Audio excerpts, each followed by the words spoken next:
foofu sax laay des ba tey rek ci manifestation boobu ñu amaloon le 8 juin passé mën neen wax ne c'est un pari réussi par contre am na ay tolof-tolof yenn yi nga xamante ne jëm nemmeeku neen ko ci ñoom ku ci mel kàddu yi nga xamante ne Bara Dolly yëkkati na ko ba tey jii nii yoon teg ko loxo waaye Ousmane Sonko tamit mi nga xamante ne moom mooy leader bi gis neen ko tamit mu yëkkati ay kàddu yi nga xamante ne tey jii ñu bëri rafetlu wuñ ko comme par exemple bu ne tey bu ngeen duggee ci kër yi wala bu manifestation amee bu ngeen dajee di ngeen fekk xaalis Bara Dolly tamit ñu gis ko mu wax dara ci Macky ba tey jii tax loolu ñu kii ko daal indil ko ci problème yow naka nga gisee ñoom seen communication. non man kaddu Bara Dolly yi pour man dafa di ay kaddu yoo xamante ni au-delà du chef de l'État mais ay kaddu yoo xamante ni waru ko jëmale ci benn Sénégalais dérapage la quoi je trouve pour man c'est un dérapage boo xamante ni kenn mënu ko cautionner. Maintenant man j'ai fait un post barki démb di wax ni au même moment et c'est ça le problème d'ailleurs dafa am Sénégalu ñenn ñi ak Sénégalu ñeneen ñi et c'est ça le problème dafa am justice su ñenn ñi ak justice su ñeneen ñi au même moment gis nañu benn vidéo boo xamante ni tasaaroo na ci internet kenn ci ñi àndal Macky Sall muy Ahmed Suzanne Camara je pense mu lancer un appel à tuer un opposant politique animu xam nga kii dañ ne ni oui président de la République wax yu ñaaw yi mu jël teg ko ci kawam du kenn cautionné wu ko mais kii dafa jibal ay kaddu ne dem leen rey diw tant que mu ngi dund Sénégal du am jàmm animu kenn woowu ko kenn defu ko dara mun naa la citer toute une liste Macky Sall ay nit yoo xamante ni Macky Sall taxaw na fi mu ne il faut assainir les réseaux sociaux parce que oui nit ñi dañuy saaga dañuy def lii dañuy def laa 3 jours après mu dalal palais benn soxna boo xamante ni saaga rek la nekkee internet et après il paraît que même dañ ko investir ci seeni liste Khaliphone Sall man ay saagam bu ma koy mënuma ko sax déglu ba mu jeex tellement c'est violent comme ay saaga ku mel ni président de la République le couple présidentiel pendant tout leur séjour à Paris ak li nekk ci sénégalais yu valable France Paris ak yooyu yëpp ñu war leen mën a dalal war leen mën a fësal ñu doon ay sénégalais yoo xamante ni dañu am taxawaay bu am solo ñu yëngu ci yu am fulla ci yu am fayda kenn xameewu leen ñàkk fayda ñu bokk APR wala ñu bokk feneen ñu ngi foofu ca Paris mais ñooñu ñëpp dañ leen tegee na le kii nga xamante ni saaga rek la nekkee internet moom la ñu jël di ko fësal di ko won sénégalais yi mu doon ki nga xamante ni fépp fu président doon dem daan na ànd ak moom mais loolu insulte la sax pour nos médias kooku fi mu dugg Macky Sall ak ni mu ko jegee question yi mu ko posé mu mën a am une interview ou même 2 interviews exclusives avec lui loolu suñu presse amu ko. Exactement foofu sax amu ko donc du coup gis nga exemplarité dafa baax ci njiit boo buggee peuple boo xamante ni tu veux donner des leçons aux gens que nit ñi nañu bàyyi saaga yow da nga war a fexe ba ci actes yi ngay poser ak ñi ngay promouvoir yow mënoo ne nit ñi bàyyil bu leen saaga ba pare ngay promouvoir ci ñi nekk sa wet ci ñi nga xamante ni ñoo dàq saaga ci réew mi loolu mënul nekk c'est très contradictoire Macky Sall vraiment il a failli ci loolu il ne donne pas le bon exemple Macky Sall a failli dans cette capacité d'être un leader un njiit boo xamante ni bépp sénégalais bi nga munti doon mun nga bañ a ànd ak moom sax waaye nga jox ko worma parce que loolu sax mooy li war mais acte yi muy posé bokkut ci li nga xamante ni dina tax sénégalais yi ñu topp ko ci digle yi muy digle yi jëm ci comme yooyu xoola beneen bi mooy mu ne le respect des institutions le respect des xawma lan le président de la République c'est une institution qu'on doit respecter mais président de la République ci taxawaayam ci ni muy doxalee moom moo war a imposer le respect d'abord moo ko war a incarner damay joxe benn exemple waa jooju nga xamante ni bi ñuy jibee ci élection municipale yi dem sàcc listu opposition après recycler ko mu daw mu ñëw ñu recevoir ko palais avec une enveloppe mais loolu lan ngay renvoyer Sénégalais yi en termes de valeur 3 jours après le même président il sort il parle de respect des institutions mais yow institution bi ngay incarner boo respecté wul sa bopp mais tu ne facilites pas les choses donc loolu laa mën a wax ci loolu dafa am Sénégalu ñenn ñi ak Sénégalu ñeneen ñi dafa am justice su ñenn ñi ak justice su ñeneen ñi da ngay xool par exemple Bara Dolly bi mu defee loolu tout de suite cybercriminalité ils sont allés le chercher mais cybercriminalité boobu ñaata plainte ñoo fa nekk ci ay citoyens yi nga xamante ni bokkuñu ci nguur gi ay nit yu bokk ci nguur gi dañ leen tooñ dañ leen saaga dañu attenter à leur honneur wala ci yu demee noonu wala diffuser seeni données personnelles ñu def ay ñu porter plainte au niveau de la cybercriminalité mujjul fenn parce que bokkuñu ci nguur gi Sénégal fa la toll et c'est dommage pour notre démocratie Macky Sall dafa lajj ci loolu. je vois kàddu yi leer na sànq ñu ngi koy wax Macky tey jii nii mën neen wax ne sax média sénégalais yi ñoom duñ ci bàyyi sax xel parce que xaaruñu tey président Macky Sall ñëw toog ak ñoom di waxtaan parce que tey bu amee communiqué bu muy def gis neen ne ay France 24 la koy defee ak yu mel noonu waaye keroog ci rassemblement bi au delà de kàddu yi nga xamante ne Ousmane Sonko yëkkati na ko wala Bara Dolly gis neen ne ñi fa teewoon am na si ñenn ñi nga xamante ne dañ doon xokkatal ay journaliste yow tey journaliste nga spécialiste tamit en communication tey naka nga gisee ñoom nu ñu taxawee journaliste rawatina nag ñu nekk TFM ak Leral TV parce que ñoom amoon nañu. non et moi déjà j'ai beaucoup apprécié prise de parole u Déthié Fall bi nga xamante ni au nom des leaders de Yewwi Askan Wi il a présenté ses excuses au groupe Futur Média et à toute la corporation des journalistes et pour man c'est une très bonne chose et c'est très bien comme ça et il faut veiller à ce que yu mel noonu mu bañ a amati. Journaliste quelle que puisse être ay position ak ligne éditoriale bi mu am ak peut-être on n'est pas d'accord ci ñoom seeni ligne éditoriale wala yu jëmee noonu mais bépp journaliste bu ñëw ci activité bu mel noonu dañ ko war a bàyyi mu def liggéeyam ni mu waree donc loolu moom vraiment mënuñu ko cautionner et je pense que au niveau des leaders de Yewwi Askan Wi aussi en tout cas ci li Déthié Fall wax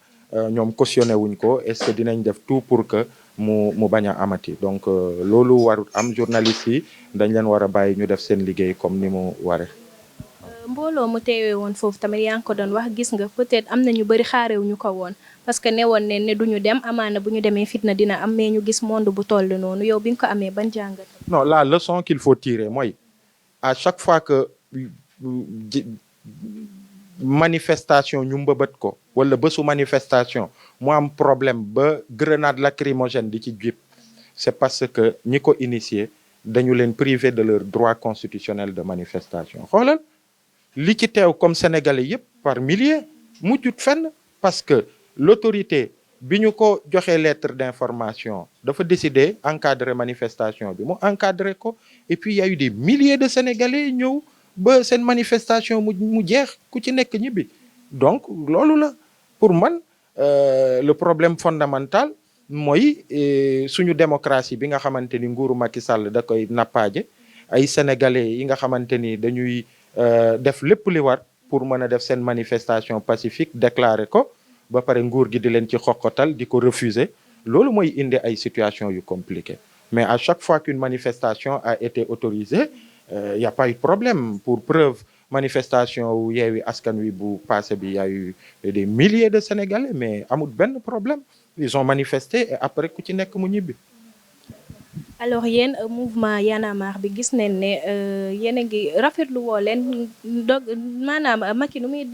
doxalee réew mi daal nu muy gouverner réew mi yéen rafetlu woo leen ko ba tax na à chaque fois da ngeen di génn da ngeen di def ay sorties di ci wax di sensibiliser tamit population bi ba mais nag li ma ci gën a jaaxal mooy yéen da ngeen a jàpp ne question troisième mandat bi Macky di wax wala buy nit ñi di wax parfois di ko xëccantoo ci plateau yéen da ngeen a jàpp ne c'est déjà réglé. Macky du am troisième mandat mais lu ñu gis fan yi passé moom dafa toog nee na carrément ne pareegut liggéeyam xaajut bay jeex ci Sénégal te ñu xam ne quelques mois tamit moom moo ko fi dese yow ba tey yéen a ngi ci loolu yéen a ngi jàpp ne c'est réglé ou am na leneen. dama bëgg clair ci question troisième mandat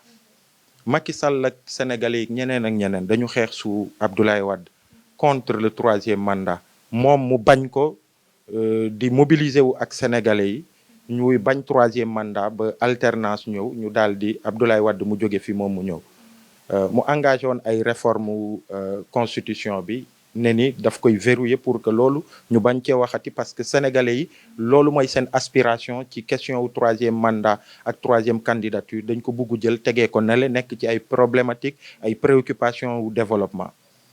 mu amoon fi référendum bi et tout bi mu ci jógee dëgg ngeen kàddu yu mu ci wax yépp mooy damay def benn mandat wu 7 ans 5 ans bi après voilà ça y est dootuma amati droit wu def ko maa ngi gis d'ailleurs benn archive Pape Alé ay émission yu mu def ak kàngam yu bëri ci régime Macky Sall depuis ñoom Mimi Touré ñoom Omar Youm ñoom Maître Sey ak ñeneen qui ont été catégoriques sur ça donc loolu c'est réglé. Maintenant Macky Sall bu yabee sénégalais yi ba mu foog ni léegi moom dafa war a ñëw indiwaat ay mbirum 3e mandat loolu leneen la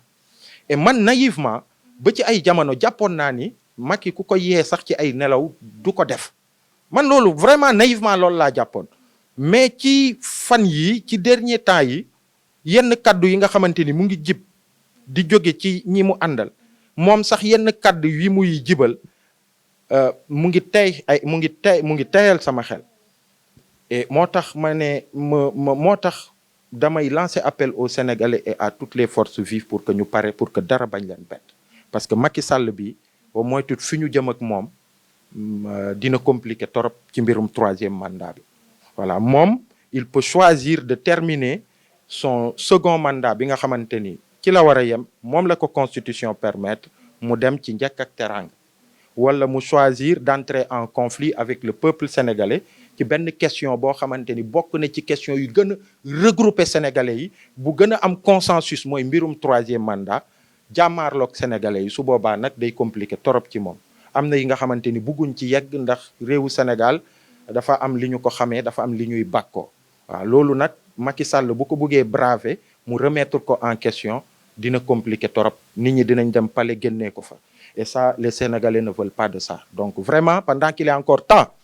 xaw ma ñan ñoo ko ciy conseillé maa ngi gis benn une journal buy naan waxe la France soutient Macky Sall sur les législatives et xaw ma pour un 3e mandat présidentiel bu dee loolu moo nekk ci xelam na ko ci génnee ndax sénégalais yi duñ ko ci bàyyi kenn du ko ci bàyyi xam nga tey ñu ngi naan mobilisation Yewwi Askan Wi seen mobilisation seen pré-campagne mais mbirum 3e mandat mooy li nga xamante ni bu ko fi yëkkatee nga ne bu ko continuer di ko forcer torop bis bu mu ko wax clairement bis bu mu ko exprimer clairement keroog lay gëj a am jàmm ci réew mi ba bi ñu koy génnee pale de toute façon moom nee na li nga xamante ne jotoon na fi xew mois de mars doota fi amati te fu non loolu moom leneen la j'ai pas de commentaire dessus mois de mars li ci am kenn souhaité wu ko am na 14 jeunes yi nga xamante ni perdre nañu seen bakkan loolu kenn du ko bàkkoo kenn souhaité wu ko kenn souhaité wut loolu mars la loolu leneen la encore que li ci am yëpp muy sous Macky Sall wala bu quitter le pouvoir li ci war a leer yëpp dinañ taxaw ñu leeral ko waaye loolu waxatuñ ko dañ ko tegee na le en attendant jëm ci li ñuy jëm ci kanam mbirum 3e mandat damay wax sénégalais yi rek qui reste vigilant qui reste mobilisé qui reste vraiment nu ñu ibbi suñuy gët ñu ibbi suñuy nopp di déglu Macky Sall ba bés bu muy wax waxu 3e mandat fii ba di wax ay waxu xawma lan conseil constitutionnel su boobaa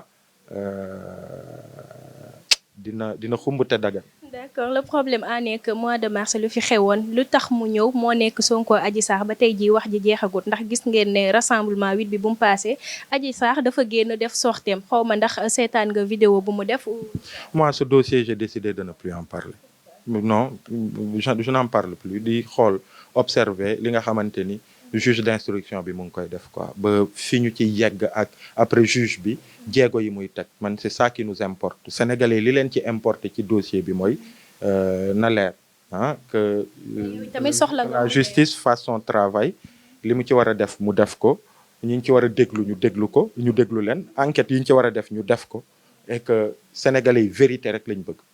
sur cette affaire là que ñu bañ a bafouer les droits de l'opposant politique bi nga xamante ni moom mooy Ousmane Sonko Adji Sarr aussi c'est une sénégalaise donc ñoom ñaar ñëpp bugg nañu ñu jëm vers un procès bi nga xamante ni day équitable mu leer nañ sénégalais yëpp moom la ñuy exiger ñaari parties prenantes yu ko sekk loolu la ñu exiger donc ñun loolu la ñuy observer di ci bàyyi xel di topp li nga xamante ni justice mu ngi koy def ba ñu yegg ca càppaandaw ga je pense que fii la ñuy yem ci mbirum politique parce que on en a assez parlé ñu ñëw ci li nga xamante ne mooy société actualité dëkk bi gis neen ne jaxasoo na te yéen duma taay di ko wax askan wi ngeen fi nekk surtout nag mbirum agression yi yéen lan moo ci seen taxawaay ak non mbirum agression yi takkarnaase na lool ci ay fan yu ci ginnaaw am na benn conférence de presse bi ñu defoon ñoo am ci ay jàngat dañu jàpp ni état wu Sénégal dafa lajj ci politique sécuritaire am boo xoolee lépp imbriqué dans un pays ci nguur ni muy ŋànkee réew di doxal di def ay choix di doxal da ngay xool ci politique sécuritaire u état du Sénégal surtout bi fi Antoine Félix Diome ñëwee ba tey dañu ko jël ñu porter ko plus vers la répression da ngay xool même ci équipement yi ñuy def ak recrutement yi ñuy def ci perspective répression la répression wu manifestation répression wu opposition activiste mise sur écoute di filer les activistes di yooyu rek la même ci ñuy équipé wu c'est ça mais équipé wuñu ci perspective globale u gérer kaaraange wu sénégalais yi au quotidien c'est ça le problème fondamental ak régime Macky Sall Antoine Félix Diome recrutement yi sax même ci recrutement yi lan la ñuy def dañuy xool ci les nervis de l'APR ñan la ñuy recruter ñi nga xamante ne dañ leen di dugal ci police guddi dañuy sol ay kagul dem ci commissariat enlever ay activistes dugal leen ci ay oto yu lëndëm di leen torturer di leen sànni à 50 kilomètres de Dakar loolu policier bi ñu recruter ci fi ñu ko war a jaarale et que ñu tàggat ko ci esprit wu servir la patrie la république du def loolu donc même dans le recrutement des hommes dañuy jël ay nit yoo xamante ni dañu ànd ak ñoom jël leen dugal leen dans la police pour que ñuy xoqatal ay activistes di xoqatal opposants politiques au détriment de li sénégalais yi en fait fi leen sénégalais yi di gën a xaaree mooy mbirum kaaraange wu sénégalais yi au quotidien donc du coup recrudescence su agression lan lay indi mooy de plus en plus justice populaire et ça c'est grave ci réew bu ñu demee ba ay citoyens wóolootuñu seen kaaraange wu réew seen kaaraange wu gouvernement ba di fajal seen bopp bu ñu jàppee agresseur jàpp sàcc dóor ko ba rey rek la mujj ku nekk mariste dañ ko dóor moom mooy ñëw et loolu kenn souhaité wu ko ci réew parce que baaxul ci réew yu justice populaire tàmbali mu dem ba yenn niveau nii doo ci bàyyi xel mais justice populaire léeg-léeg dañuy dem ba ay nit commencé di ci régler compte gis benn waay boo xamante ni maa ngi ko eenal mu ñëw ci koñ wala nga topp ko jékki-jékki yuuxoo ko sàcc balaa nit ñi dikki nit ñi ñëw ñu c'est grave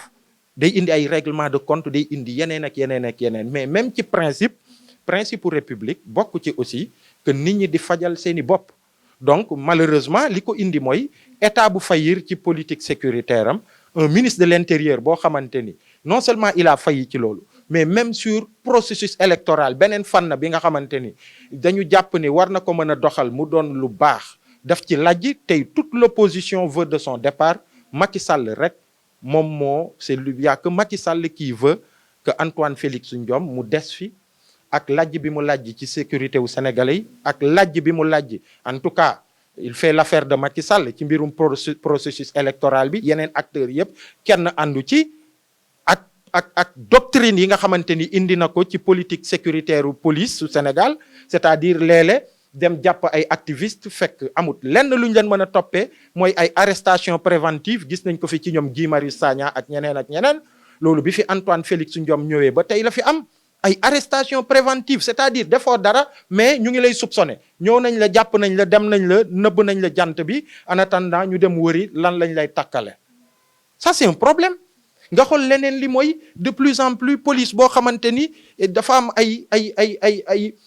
voyous yoo xamante ni dañ jógee fu kenn xamut ñu ñëw dugg ci biir police bi di def naka su dul noonu loolu bi fi Antoine Félix Diome ñëwee ba tey la donc c'est un problème sécurité au Sénégal c'est un problème on a de quoi réprimer on a de quoi filer les activistes ak opposants yi di leen topp di leen xoqatal di leen écouter ils ont tout ça mais amuñu jumtuwaay ak stratégie boo xamante ni teg nañ ko pour que kaaraangewu sénégalais yi ñu mun ko gérer et ça c'est grave. mu mel ni sax du côté sécurité bi kese parce que santé bi aussi gis neen population bi bu ñu sonnee la ñu yuuxoo faf ñu jëlee fi ki nga xamante ne mooy Abdoulaye Diouf Sarr tegaat fi ki nga xamante ne tamit proche la ci moom muy Marie Khemesse mu mel ni rek féppay métti daal comme ni ma koy faralee di wax alors yéen mouvement bi yenn solution ngeen yaakaar ne war ngeen ko mën a apporter wala war ngeen ko ci li des ci Macky Sall parce que Macky Sall 16 mois moo ko dese 16 mois moo ko dese mu abal sénégalais yi ñu amal ay élections sénégalais yi ñu woteel ki ñu bëgg ñu tabb président bu bees fexe ba erreur yi ñu defoon bi ñuy tabb Macky Sall erreur yi ñu defoon ñu bañ ko def képp ki nga xamante ni da ngay ñëwaat ñu war la tabb nga doon président mu am ay garde-fou yi nga xamante ni ca teel dañ koy teg pour que yenn yi ñu bañ ci ñëwaat loolu lu am solo la waaye fii rek ñuy yegg ci loolu ñun li ñu mën ñu ngi koy def bu laajee mobilisation dinañ mobiliser wu bu laajee dénoncer ñu jibal suñuy kaddu dinañu jibal suñuy kaddu ci fan yi di ñëw ci semaine yi di ñëw am na li nga xamante ni mouvement Y'en a marre mu ngi koy waajal bu ñu ko annoncé rek bu soobee yàlla sénégalais yëpp je pense bokk na ci yi nga xamante ni am na solo trop ci ay outils wu mouvement Y'en a marre nga xamante ni da koy dee doxale dinañ ko annoncé ci fan yi di ñëw voilà ci fan yi di ñëw ñu ngi ciy liggéey interne non pas du tout mënuñu effet d'annonce baaxul voilà da ngay togg ba mu ñor après nga yekk voilà ñu ngi ciy liggéey bu baax a baax dinañ ko annoncé ci fan yi di ñëw jëlbeen bi yaa ngi koy wax 2011 la ba tey jii ni ñoo ngi ci 2022 11 ans presque wala 11 ans sax comment se porte le mouvement est-ce que yéen a ngi ciy gis seen très bien mouvement bi léegi dépassé na Sénégal monde entier mouvement yu fasanti ko un peu partout mais mouvement bi en tant que tel sax dafa am benn genre alternance générationnelle bi nekk di ñëw ndànk-ndànk gis ngeen ni Fadel moom moo ko jiite woon parce que politique yi aussi dañu leen di reprocher le 3e mandat et que société civile bi aussi am na organisation yu bëri ñi leen jiite ñoo leen jiite depuis plus de 10 ans aussi du am benn alternance donc mënuñu di critiquer politique yi ci loolu ba pare ñun ñu koy perpétuer donc Fadel bi mu defee ñaari mandat yi dafa dem mais boobu ba tey dafa am jeunes yu bëri yu ñëw ci coordination bi indi énergie bu bees bu bëri ci liy doxal mouvement bi ñu nekk ci ñoom Thiat et tout le monde ñu koy doxal suñu ancrage au niveau national gën nañ ko teg et puis ñu ngi gën a liggéey ci li nga xamante ni moo gën a ñàkk fës parce que c'est pas spectaculaire mooy mbirum citoyenneté liggéey bi ñuy def ak ndaw ñi ci biir gox-goxaan yi di setal di def reboisement di récupérer ay écoles yi nga xamante ni amut woon ndox fexe ba lëkkaloo ak ay partenaires indi ndox ci école par exemple Thierno Salif Ndongo bu Gounass ay écoles yoo xamante ni amul woon toilette école u Sam Notaire fexe ba lëkkaloo ak ay partenaires ñu ñëw defaral leen ay toilettes yoo xamante ni xale yi dañ ciy dem ak yeneen donc ñu ngi di ci bay suñu waar di ci góorgóorlu et puis c'est aussi avec fierté la ñuy gis ni mouvement Y'en a marre même au niveau du Sénégal am na ñu bëri ñu mu inspiré voilà ak yeneen région yi man maa ngi waajal benn tournée sax et puis ci dox ak sa gox ak maire yu bees yi nga xamante ni tabb nañ leen pour fexe ba citoyens yi ñuy gën a organiser wu pour que ñu leen di saytu di topp maire yi li ñuy def bu ñuy voter budget yi ñuy bokk di après derrière di mën a taaj maire yi ci ay jamono pour que ñuy rendre compte aux citoyens bañ leen bàyyi noonu rek ñuy doxal donc yooyu yëpp ñu ngi ci liggéey loolu nag du li nga xamante ni day fës torop parce que c'est pas spectaculaire c'est pas ce qui attire le plus les médias mais travail la bu am solo bu sérieux bi nga xamante ni dañ koy def sans tambour ni trompette donc ñu ngi ciy góorgóorlu bu baax. Macha Allah et je vous souhaite une très bonne continuation waxtu bi ñu mayoon mën naa wax sax jeex na dama lay bàyyi rek nga daal di tàggatoo ak internetu Dakar. maa ngi lay jaajëfal bu baax a baax waaye soxna si ci invitation bi di jaajëfal internetu Dakar Buzz yi ñu doon seetaan yëpp di joxe dox daje rek ba ci ay jamono di wax sénégalais yi rek ni nañu vigilant nañu rester mobilisé ndax Macky Sall ak i ñooñam jéego yu ñuy teg jamono ji dalul xel conseil constitutionnel bi labaj gi mu labaj processus électoral bi actuellement ci mbirum liste yi dafa jéggi dayo tension bi mu créé actuellement du tension bu ñuy souhaiter pour le pays mais malheureusement créé nañu ko ñoom et puis l'autre chose mooy question au 3e mandat Macky Sall bii may gis kaddu yi muy wax ak ñenn ñi lii may gis ñuy activé wu na sénégalais yi tàmbali daal di waajal ñu xam ni Macky Sall bi fi ñuy mujjeek moom malheureusement du doon li ñu gënal quoi du doon lu sedd donc nañu waajal bu baax waaw